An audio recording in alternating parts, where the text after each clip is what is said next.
Welcome to Meet the GIMP. My name is Rolf Steinort and I am recording this in Bremen, Northern Germany. In this tutorial, I will explain you the drawing tools in detail. The first drawing tool is pencil and it works with very hard edges. Here I have drawn a straight line and if I zoom into the image, you can see each pixel is either black or white.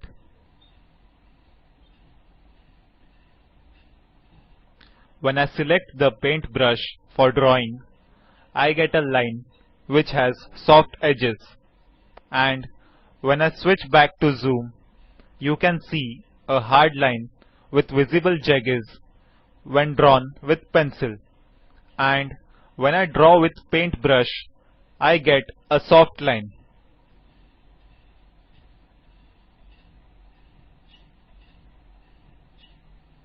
Back to the pencil here.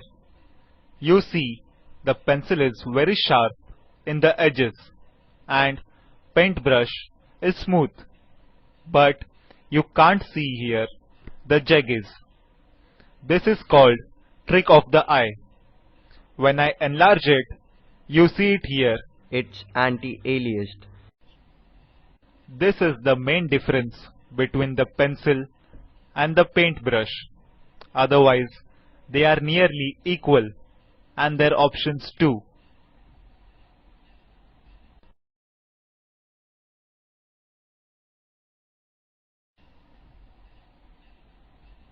Now let's start with the paintbrush.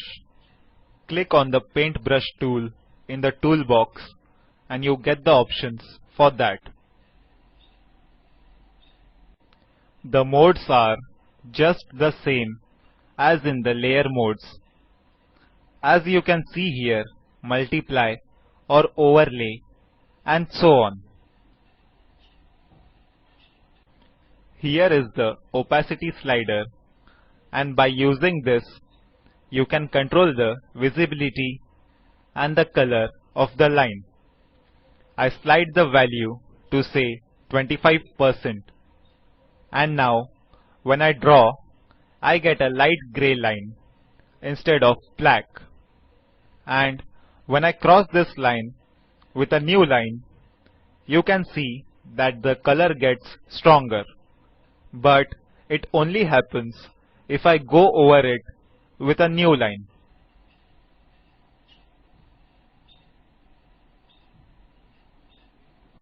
I zoom into this part and select a bigger brush, and now when I draw a line, it's grey, and I draw a second line and the intersection of these two lines is dark grey, and now I draw a third line over here and intersection gets more darker grey, but when I paint back with the same line, it doesn't get darker.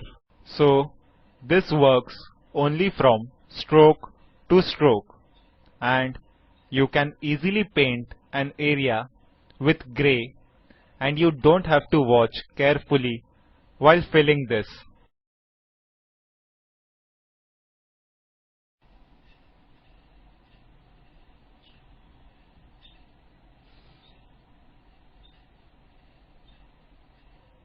Here you can see an option called incremental.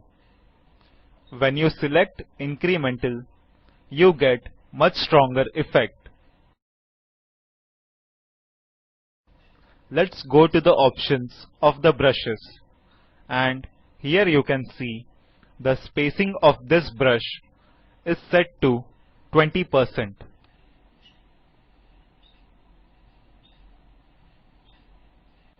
Brushes is basically a stamp which stamps the same pattern on and on. And when I zoom in here, you can see after 20% of the size of the brush, there is a next impression of this brush. Here, each brush overlays itself.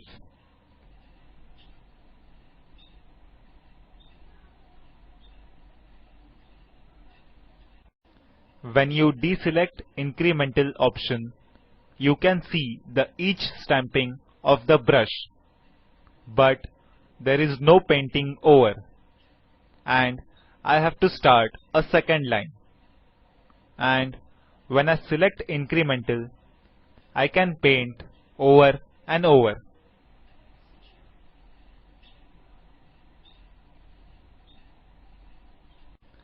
Go back to 100%. I have covered opacity and incremental options. Let's go back with the opacity with 100%, and I can draw again perfect black. Incremental is meaningful only if you have an opacity lower than 100%.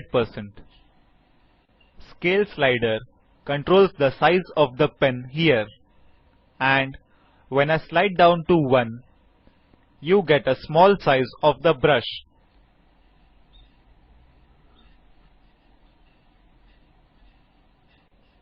When I scale the brush to say 0.05, I can draw a very fine line, and I can set the slider to say 2, and I have a broad line. Scale basically controls the diameter of the brush, and you can also control with the square brackets on the keyboard.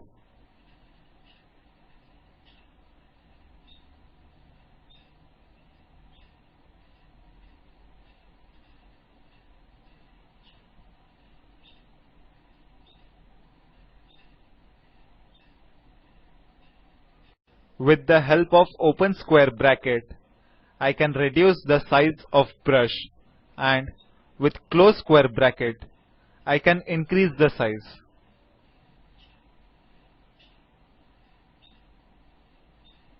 You can see that the brush is nearly invisible.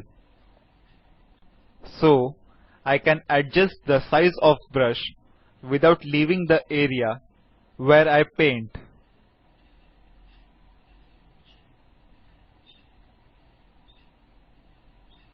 If someone of the GIMP people are looking forward, I would love to have a button to get back the slider to 1. So, scale option is covered, and I will cover the brush in detail in next tutorial. Here is an option called pressure sensitivity, and I can use it while editing the image. So,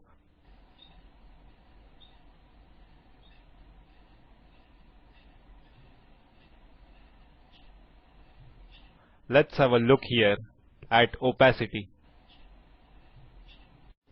Now, when I draw without a lot of pressure, you get a line which is grey in color.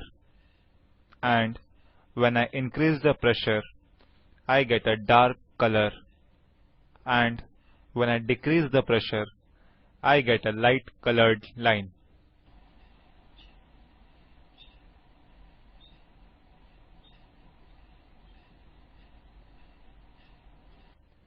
This option is useful if you are painting a mask. This is quite useful.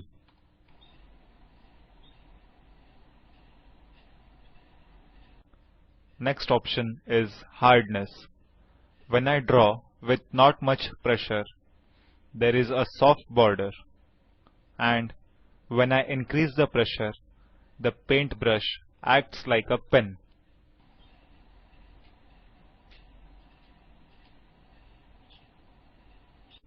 When I select the pencil tool and draw, I get hard border, and this can make a hard border if really press on the tablet.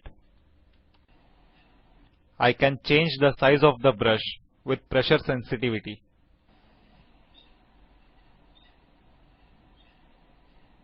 I can also change the color using pressure sensitivity.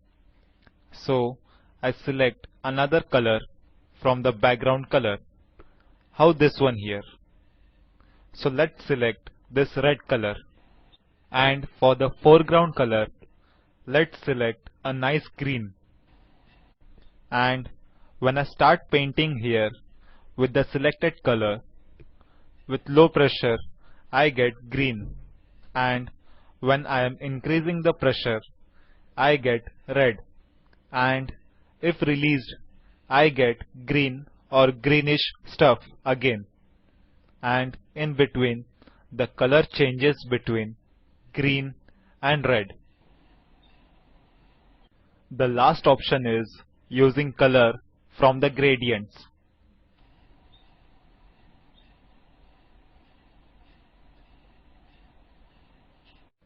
To select the gradient, go to File, Dialogs and Gradients.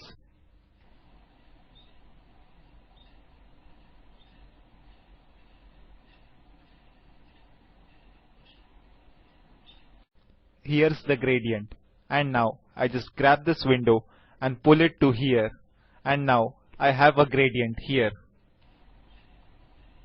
In gradient, I have a big selection of patterns. Let's select this one, and now I go back here.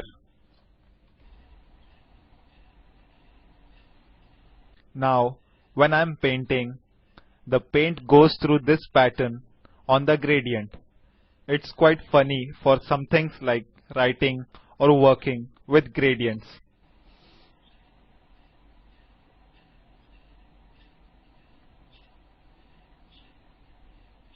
It looks like made out of tube or so. These were the options of the gradient. These options are common for all the tools which uses brushes.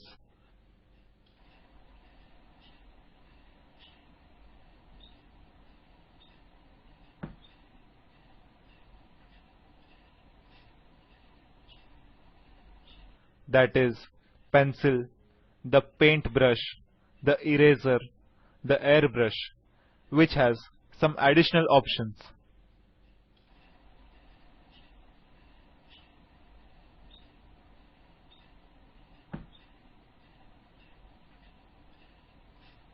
The ink has no brush, but it has lot of other options. The clone tool, the healing tool, the perspective clone tool, and even tools like blur, sharpen, or dodge and burn has the option of brushes.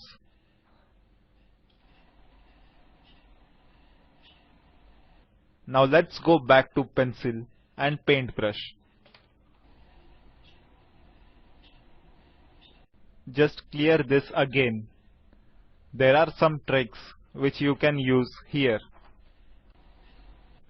The first trick is about drawing a line.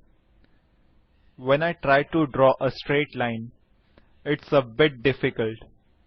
But when I first set one point with a click and press the shift key, I get a straight line. Here I have a straight line. The next trick is just set one point and press shift control, and now the rotation of my line is locked to 15 degree, and so I can draw easily straight lines with defined angles.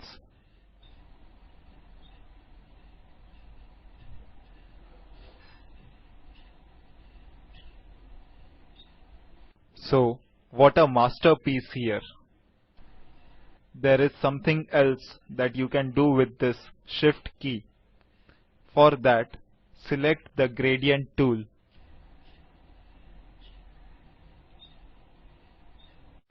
Draw a line with gradient selected, and you get lot of different colors. I select a small brush and deselect the gradient tool and select my standard colors. Now when I press the control key, I can select a color from the line I had drawn, and you can see the foreground color is changed to the blue tone. So I can pick a color somewhere out of the image which is quite nice. And if you want to paint in something in a picture, and it has the color you need. Just control click on it and you have the specific color on your palette. That is a nice trick. Basically, the eraser tool is the same tool as the pen or the brush because it's just the opposite of them. The eraser also paints, but it gives the background color. You can see it here. But for that, you should deselect the brush sensitivity and opacity. When I just switch the foreground color and the background color to black and white and switch white as the foreground color and select the pen, I can get the same effect as the eraser. After changing the color, erasing gets black.